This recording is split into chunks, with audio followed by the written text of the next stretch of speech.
I can't even imagine what the suicide and homicide and just the rates of depression, and accidental death due to overdose are going to look like in the future.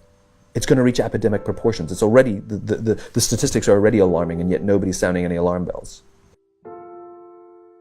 Parents have to intervene. We have to stop giving our kids free access to social media and phones at young ages. They are not ready for it. Their minds cannot cope with the dopamine.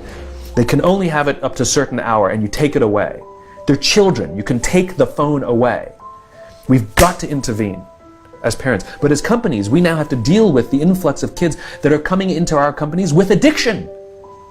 Watch, I see it all the time. Walk through any office.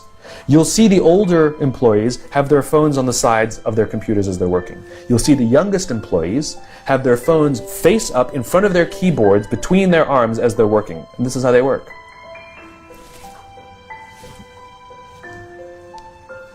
And the science is alarming. They did experiments on mice where they did the multitasking. They put flashing lights to mimic going from the computer to the cell phone, the computer to the cell phone to the TV.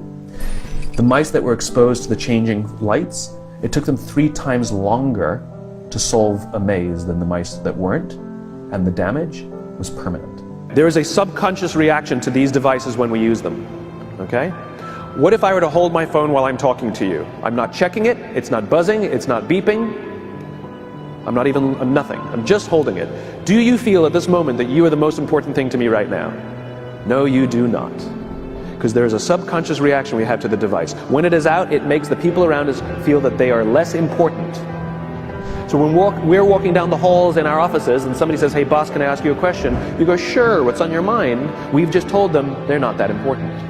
Or we can go, sure, what's on your mind? And if you don't have a pocket, find a shelf, put it on the shelf, come back and say, sure, what's on your mind?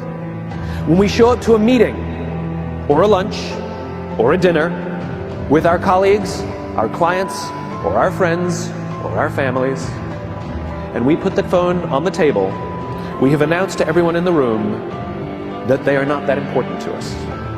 And by the way, putting the phone upside down is not more polite. My favorite one is when the meeting or at a lunch with someone that the phone will ring and the caller ID will pop up and they will go, I'm not going to get it. Oh, so magnanimous. Oh, lucky to eat with you today. Or they could just put the damn thing away. You can tell how addicted we are. When somebody pulls out their phone when you're with them, how uncomfortable does that make us feel?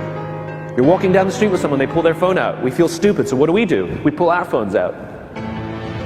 We're so addicted. Somebody goes to the bathroom when we're at dinner, and what do we have to sit there by ourselves? God forbid we should look around the room for 5 minutes. We pull our phones out. Meetings, awful. What do we do when a meeting happens, right? Everybody's sitting waiting for the meeting to start. Bob's running a few minutes late. Bob's here? Okay, start the meeting. Do you know when relationships are built? All that in between time.